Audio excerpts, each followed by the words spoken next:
they were looking for. But time now for Can't Take the Heat, built by the Home Depot. This game will certainly not go down in the top 10 in terms of play on the field between Ohio State and Michigan. 13-10 was the final score in Michigan's favor. 4 turnovers, 2 on both sides. But at the end of the day, it's 4 straight for the Wolverines over Ohio State as the Buckeyes continue to search for answers. Here is what Ryan Day had to say after the game. I mean, everybody, wants to win this game in the worst way, and nobody wants to win it more than we do. And it's our number one goal every year. And so when you don't, do that, then there's disappointment and frustration. And so, I don't blame anybody for being upset. I'm upset, more than anybody. And, those players are too, and the coaches and everybody that goes at it. So, I mean, we know what we're getting ourselves into here. So many different directions, and we will. But I'm going to start here.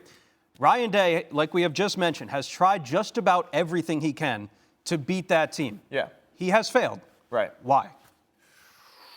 The same repetitive mistakes year after year after year. All right. The offense. Where are the explosive? All I hear about every Saturday and Sunday is that the Ohio State skill group, their receiving core, it's the greatest we've ever seen. All this. Where is Jeremiah Smith? Where is Emeka Ibuka? Where is Carnell Tate in these situations? Why am I not seeing more game plan specific plays to get these playmakers involved in the game more often? Where's Quinshon Judkins? Yeah. Why are we paying him all this money to walk from Ole Miss to be a part of this team when we can't even establish a well-developed running attack? Right. And that's where I get a little conflicted and confused. Will Howard, again, made 2 huge, crucial mistakes in this football game. Their inability to help him throughout the game, getting him easy completions. The Penn State game, I thought, wow, this is why you got Chip Kelly. Right. There was a few plays in that game where I said, man, this is really well designed, specific to beat this team. Today, I didn't see any of those things. This is the most depleted Michigan team he's seen. The king is off his throne. Harbaugh is in the NFL giving those guys fits now. The throne is open. And yet, the same result. Yeah. And that's where I get a little confused. Hey, spend all the money you want, right, in the offseason. Michigan won the football game today with a walk-on quarterback, all right? That's the truth of it. That's the unfortunate thing about it for this team. But again, Michigan, the more physical football team. Zavada with his clutch kicking, the 54-yarder after flipping the field, right, from Doman's punt, the 68-yard punt, flipping the field, pinning them back. The field goal off of that 3-and-out after their short punt, that really was kind of the game in a lot of ways. And one little smaller moment. I'm sorry. Go ahead. My other issue, well, here's the comparison of the quarterbacks. And that was the thing, for me, it's a little personal because I know Kyle and I know his family. But the fact that they kind of pinned it all on this one young man a year ago when he played the best that any quarterback played against the best team in the country, the national champion, the Michigan Wolverines. They essentially told him, we're good, we're better without you. Told him to walk. And, okay, hey, now that's that. All right. I was a little surprised, though, in the 2-minute drill. I thought that was the best that Will Howard looked throughout the football game. Sure. Right? Because simple vanilla defenses were up pace, were tempo. He looked like he was much more relaxed in that situation, making clean decisions quickly, getting the football out of his hands.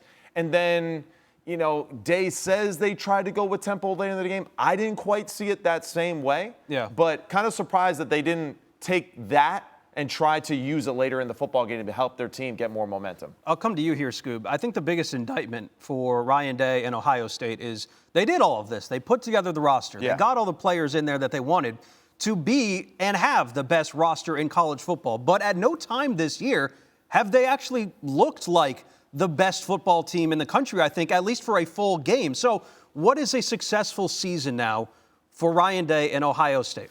Right now, it is championship or bust for Ryan Day and the Ohio State Buckeyes. 3 goals. Yes. Beat Michigan, win the Big Ten championship, win a national championship. So, 0 for 2 right now, So now what? on your goals. Because that is what they've been preaching since day one of training camp. Right. We have to beat Michigan, and then we're going to go win the Big Ten championship. So you can't do either of those two. So the next thing for you now is to go on and win the national championship, because Ohio State still is a team that's going to play in the college football playoff. But just take a look at Ryan Day has done while being at Ohio State against Michigan. Just loss after loss after loss. And this is probably one of the most embarrassing ones because you're a 21-point favorite. You're at home. Yeah. You're going against a Michigan team that's currently in a rebuild. This is your year with the best roster that you have had since being at Ohio State. So for Ohio State and Ryan Day, right now it's championship or bust. And if he doesn't get there, Sam, I'm going to come to you. Does Ryan Day keep his job? Oh, dude. Here we go. That's a tough question. I got to ask it. I guess it depends how they lose, probably in the college football playoff. But I don't think that they get rid of Ryan Day. I don't think that they do. I think they probably give him another year. A lot of people in the YouTube chat right now are like, Ryan Day is gone. Hey, Get him out of here. I get all that. It's so easy to say, get him out of here. Let's move on. Sure. All right, show me the list. Yeah. Who's the replacement? Who is Yeah. going to bring them to the next level, right? The quote-unquote next level. Are you going to put Chip Kelly in there? I don't know. Wait. I just saw something That's from kinda funny, actually. Captain Spartan. He said Mike Vrabel is just sitting out there for Ohio State. Hey, yo.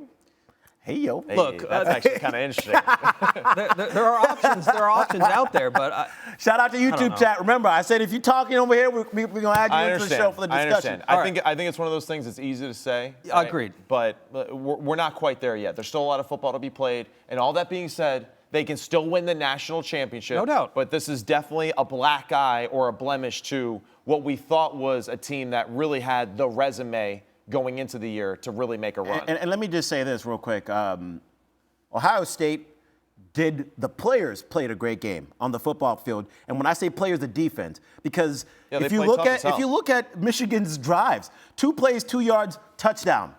4 plays, 3 yards, field goal.